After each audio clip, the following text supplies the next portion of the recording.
the take of the cap.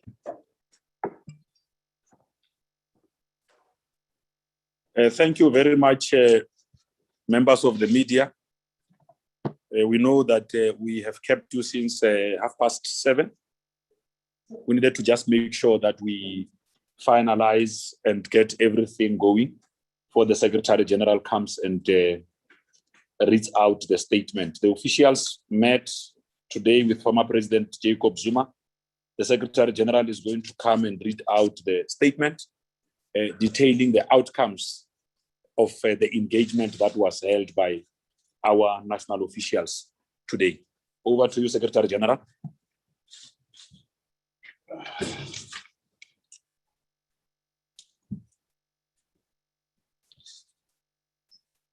You can take over.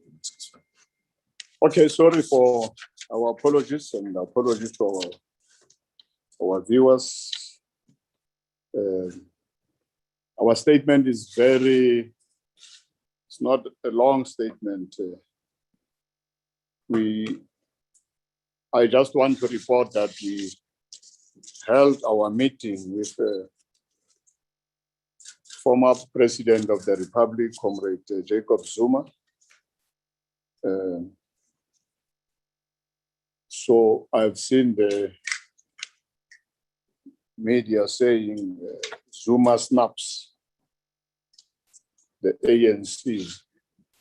We held our meeting from 10:30 to 5:30 this afternoon. That's when we ended our meeting. And I just want to report to the public that it was indeed a very good meeting, very constructive, positive to both the country and the African National Congress leadership and its membership. And we have agreed with President Zuma as top six to continuously engage on issues and matters which are out there in the public space, be it issues around the Zondo Commission, as you are now calling it. We know it as a Judicial Commission of Inquiry into what people term state capture. So the meeting went very well, and the meeting is a follow-up after the last NEC meeting on the 13th and the 14th of February, where the National Executive Committee of the ANC requested the top six to engage with former President of the Republic of South Africa, Comrade Jacob Zuma, to best understand his position around his appearance before the Judicial Commission of Inquiry into what you term state capture. And the meeting exchanged views on a variety of issues, including but not limited to the decision by the former president not to present himself physically to the Zondo Commission. We discussed issues such as the Constitution, the Bill of Rights, and we all agreed that the Constitution of the country is an important instrument in the lives of all South Africans. But we further emphasize that it is also important to understand and respect the Bill of Rights as enshrined in the Constitution. Comrade Zuma made a very extensive presentation on what has prompted his decision not to appear before what you term the Zondo Commission. And he also talked about his rights as enshrined in the Constitution of South Africa and the rights of all South Africans. And we all agree that there has not been any intention to undermine the Constitution of South Africa. And President Comrade Zuma told the top six that he believes that he has been subjected to unfair persecution and prosecution over 2 decades. And he emphasized that as a law-abiding citizen, he respects the Constitution and that he too is entitled to the basic rights, as I've said, as enshrined in the Constitution of the Republic of South Africa under the Bill of Rights.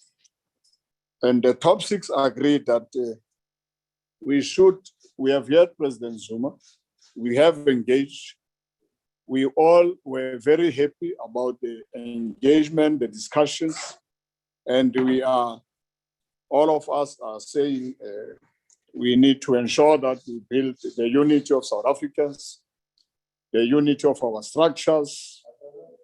All of us must unite, build the ANC, and continue respecting the Constitution and the Bill of Rights. And the top 6 had this explanation and agreed to give him space to continue consulting with his lawyers on these issues, which he has actually raised, whether to appear before the State Commission, the Judicial Commission of Inquiry. We have left that matter because he will further consult with his lawyers.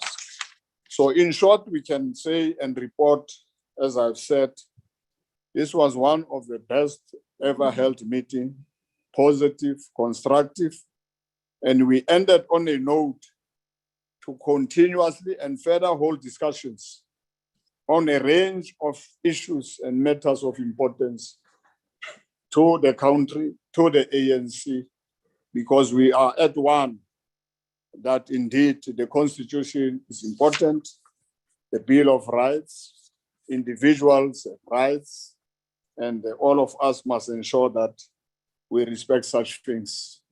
And our meeting, as I said, ended with that note that we should further continue having to discuss even a lot of internal issues of the African National Congress with an intention of building unity and ensuring that what we have fought for over a period of years, during the years of struggle, we continue to better the lives of the poor, the working class, the marginalized, and ensure that all those issues, be it issues of economy and other issues, are issues which are of great importance to our people.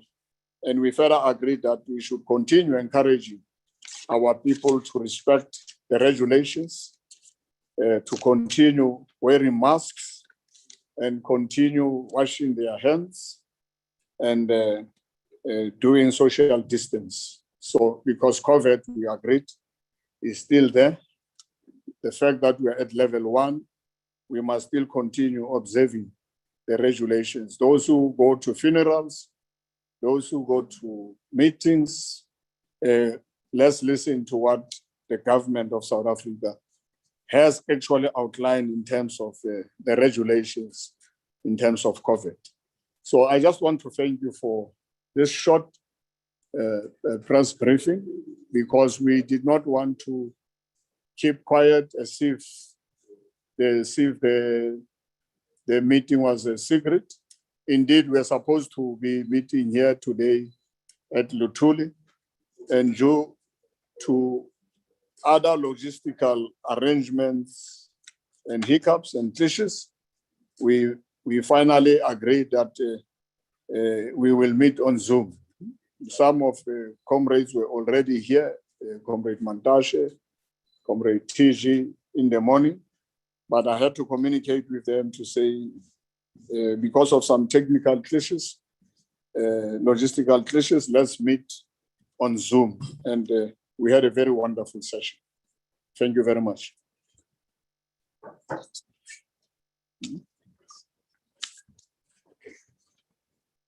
Thank you very much, members of the media. We appreciate your time. We are not going to be taking questions. we wanted to make sure that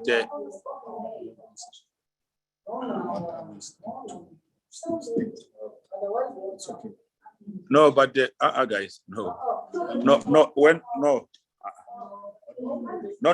we will allow you to ask questions, but you can't force us to ask questions. It doesn't happen like that. When we call you, we're calling you to communicate decisions. We are not calling you to come and have a dialogue. We are calling you to come and communicate decisions of the African National Congress, not to have a dialogue. If we want to call you to have a long press briefing where people must be allowed to ask questions, we'll do exactly that. Because we don't want the message of the ANC going haywire, taking a different line. So we're going to allow the SG, he will deal only with matters that pertain to the statement, nothing outside the statement. We'll only have that. But in future, when we say we are not taking questions, these protests are not helpful. So we should try and minimize them. Okay, SG. Okay, let's take the Okay, my name is with the SAPC. Yes, we appreciate that at least you took some time to communicate the outcomes of the meeting with the former president.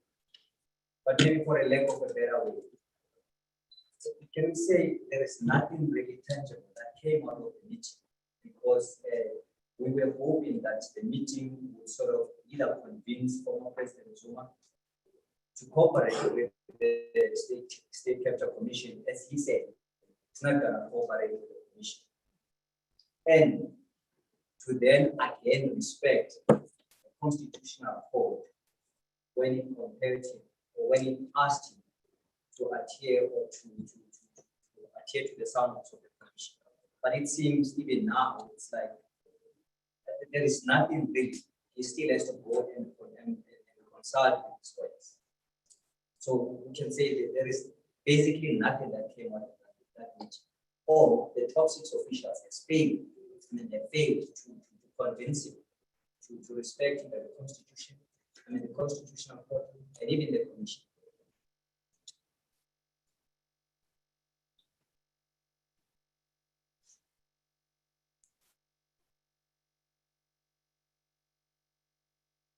Okay.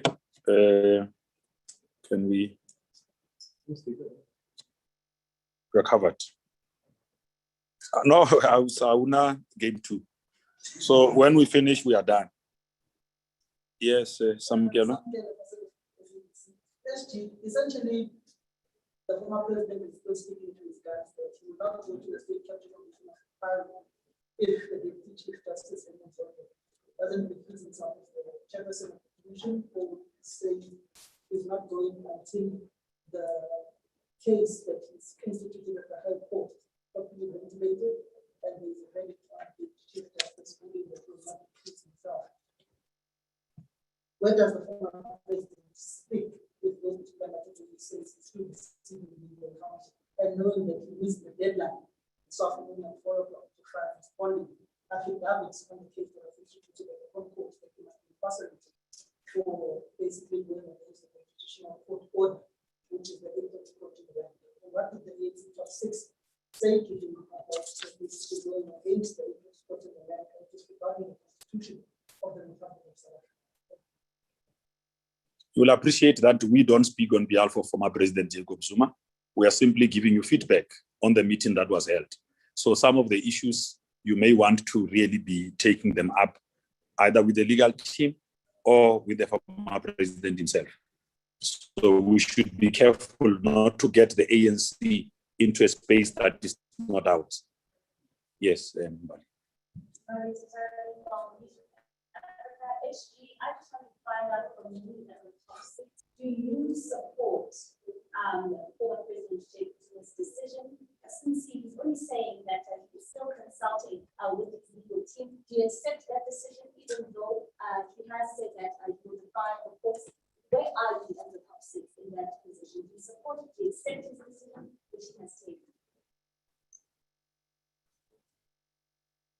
You are from ENCA. So there's no question, even from the newsroom.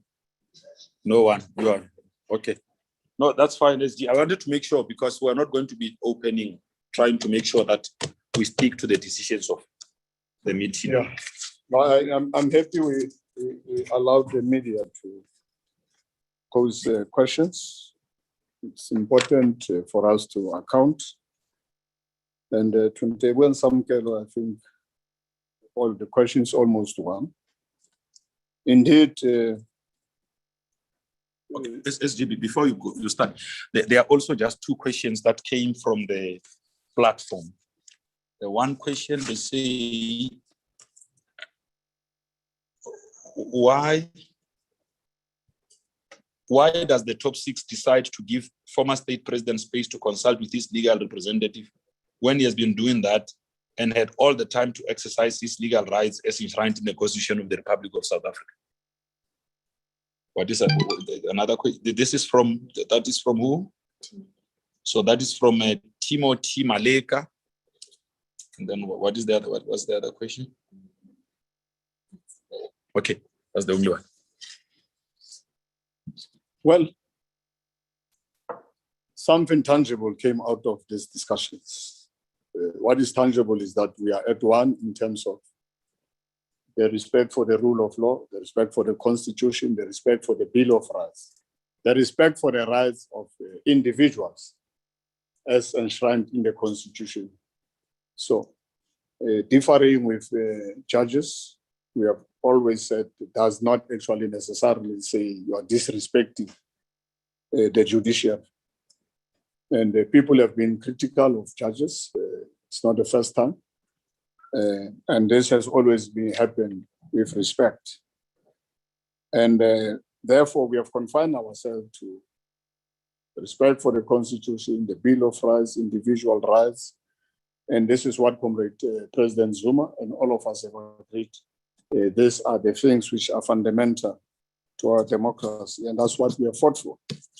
And number two, I think the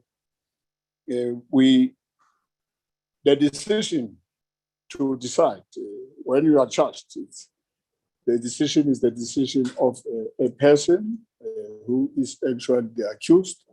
In this case, President Zuma is not the accused. This is a commission of inquiry. And in the commission of inquiry, I don't want to talk about a witness, a judge,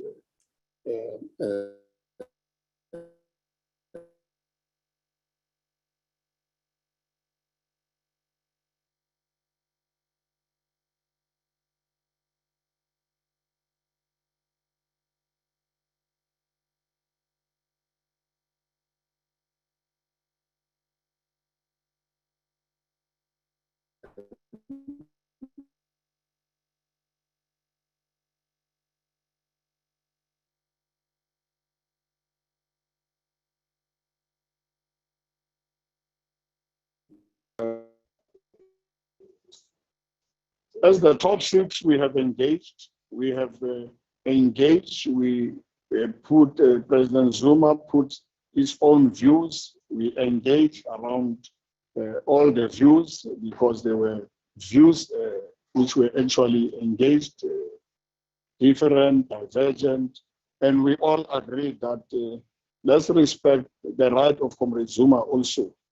You say, as Timothy says, Comrade Zuma has been engaging with his lawyers. Why now? Engaging with your lawyers is always an issue you do all the time when you are actually supposed to say some legal decisions. You can't just take anything and you do as you do. So we couldn't stop President Zuma from saying, I'm consulting with lawyers. I'm still going to take my own decisions as a person, as a South African, as an individual, as a citizen, whilst respecting the Constitution of South Africa and the Bill of Rights. And we allow that process to continue.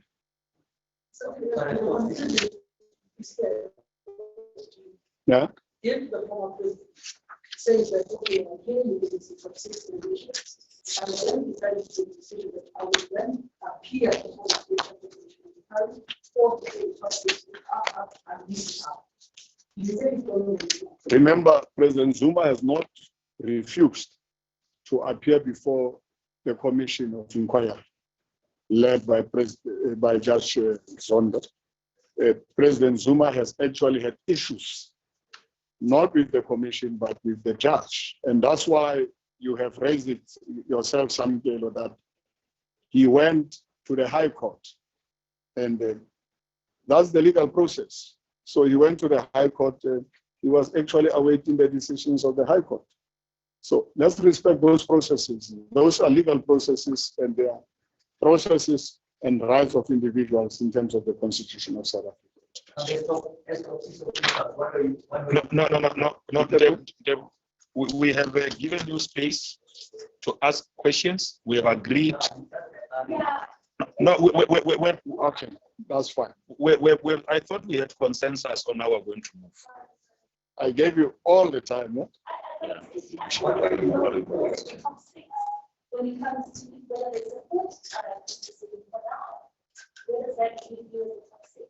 Support which decision? He is still supposed to decide. We have listened and engaged, and he's going to decide once he has consulted with his lawyers. So we'll respect his individual rights. What are you hoping for?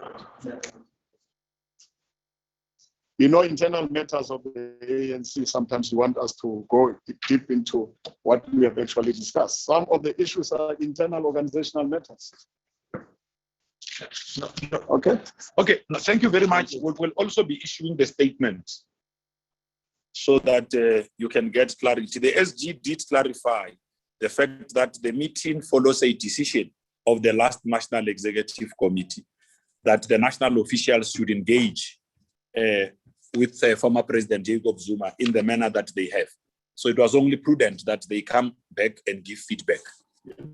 Okay, thank you very much. We really appreciate your coming at such a short